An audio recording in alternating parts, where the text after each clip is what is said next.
This is the USDA Food Guide Pyramid, and it has been recently updated to include the activity component on the side, which basically gives us an accurate picture of what overall health looks like. When the Department of Agriculture first published the food pyramid, it was at a time when the American grain industry was in crisis.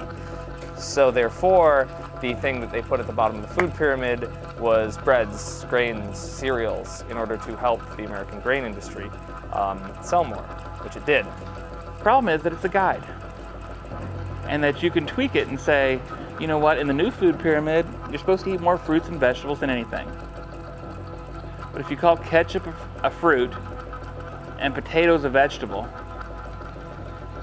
it's not taking it. Maybe it is technically in the pyramid, but it's not taking it for what it was meant to be.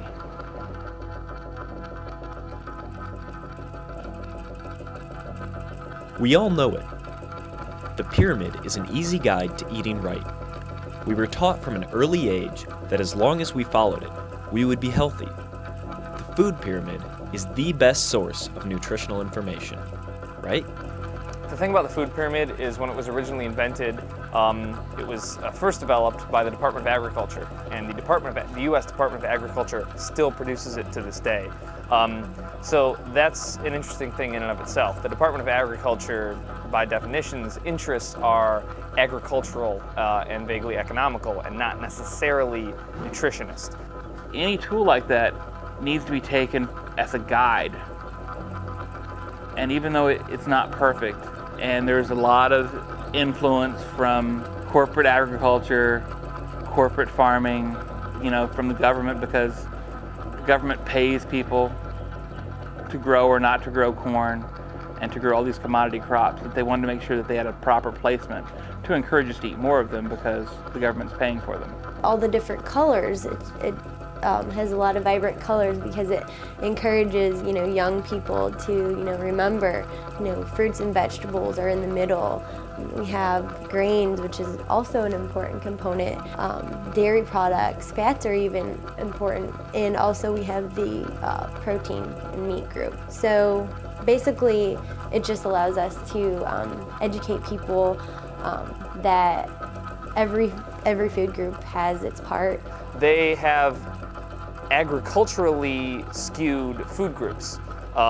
Dairy, meats, not carbohydrates, but breads and grains, fruits, vegetables, these are all separated because from an agricultural standpoint, in the broader spectrum of farming and distribution channels, those things are separated. But nutritionally, not necessarily. They shouldn't be. Because you don't really need a certain serving of grains and a certain serving of this, right? You need a certain amount of macronutrients, and you need your micronutrients to be fulfilled within the context of that macronutrient. Potatoes aren't a veg. They're not. French fries are not a vegetable. It's pushing it to the limit to get what you want out of it. You can take those tools and those guidelines and you can twist them any way you want.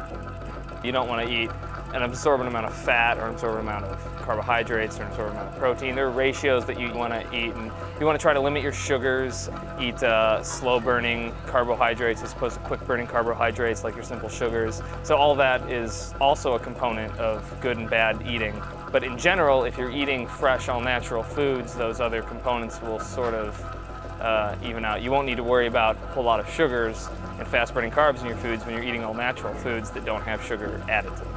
Wonder and brown rice in the food pyramid have the same nutritional value, and broccoli and potatoes have the same nutritional value. You use common sense, and you ask any kid in a grocery store, what's a vegetable? Go to the farmer's market and you look and see what's vegetables. Well, the potatoes, I guess, are technically a vegetable.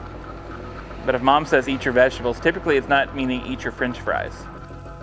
We do have a goal to please the customer, which is the student, and that does drive the menus for sure.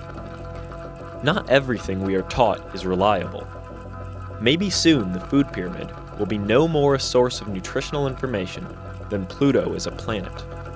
Do we no longer need to think of our food in terms of how it fits into a triangle? The choice is up to us. Only we can choose what to believe is truth. So the question I ask you, is how many servings of vegetables will you have tomorrow?